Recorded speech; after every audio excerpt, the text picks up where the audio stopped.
the bill that I have to increase the tobacco age from 18 to 21, a bill that I have introduced with Senator McConnell, that we have passed out of the Health, Education, Labor, Pension Committee, and that awaits action on the Senate floor as part of a combined bill to lower health care costs.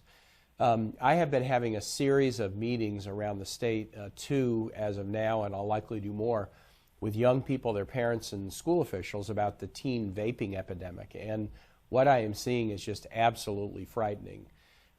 Certainly this was a motivator for Senator McConnell and I in April when we started to work on our bill. We introduced the bill in May. It passed out of committee in June, but even since June, the challenges, the human cost of this teen vaping epidemic have become more and more obvious. News reports in the last 48 hours have the first 17-year-old having to have a double lung transplant because of a vaping-related lung damage.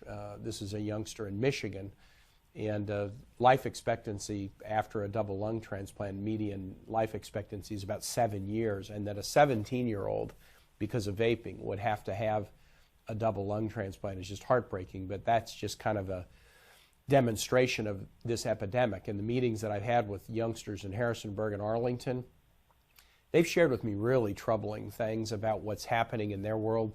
One student told me that because of everybody's concern about vaping and e-cigarettes, he tried to go online and just research what are the health effects of e-cigarettes. And because he had researched that, the algorithms now used by the social media companies made every ad that then popped up whenever you got on the internet at all, every ad was trying to convince him to buy e-cigarettes. So trying to get health information then made him a target for advertising as a middle schooler by these companies. The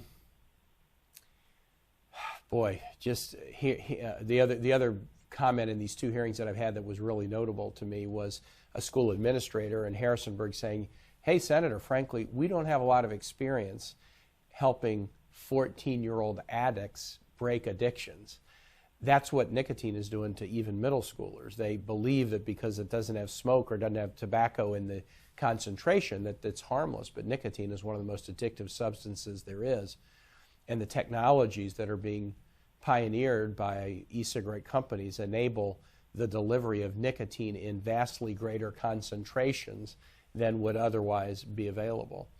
So we need to do something, and there's a number of things we need to do. First, we should pass our bill to raise tobacco age for all populations in every part of the country, and for every kind of tobacco-related product, including e-cigarettes. We need to raise that age from 18 to 21, and I think we have a good bipartisan momentum to do it. And secondly, we really call on the administration to just do what they said they were going to do. They announced in September that they were going to clear the market of flavors unless those flavors had been authorized by the FDA, and they said they would put out regulations to accomplish that. But yesterday at the hearing we had, the chief FDA official over tobacco programs was before us, and he was suddenly backing away from whether the administration is going to do what they announced with such fanfare in September. That causes me great concern. I hope they still take the step that they said that they were going to take. This epidemic is going to get worse before it gets better, and we need to take bold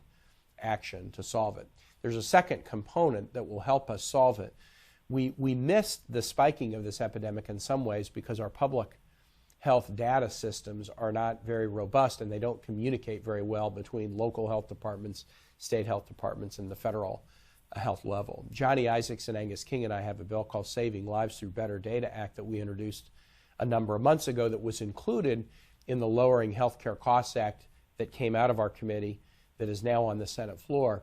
We actually were kind of focused on issues like opioid addiction and recognized that the inadequate public health data systems and the lack of interoperability between the systems slowed us down in responding to the opioid crisis. It's also slowed us down in recognizing the scope of the teen e-cigarette epidemic, and the witnesses we had at the hearing yesterday testified strongly that better public health data will help them identify epidemics earlier and then help us come up with strategies to deal with them. And so I hope the bigger bill, Senator Alexander and Murray, my committee chair and ranking, that have worked so hard to get it out of committee on a 20-3 vote, has both the Tobacco 21 and the data enhancements that I think would help us deal with this, but also other public health epidemics.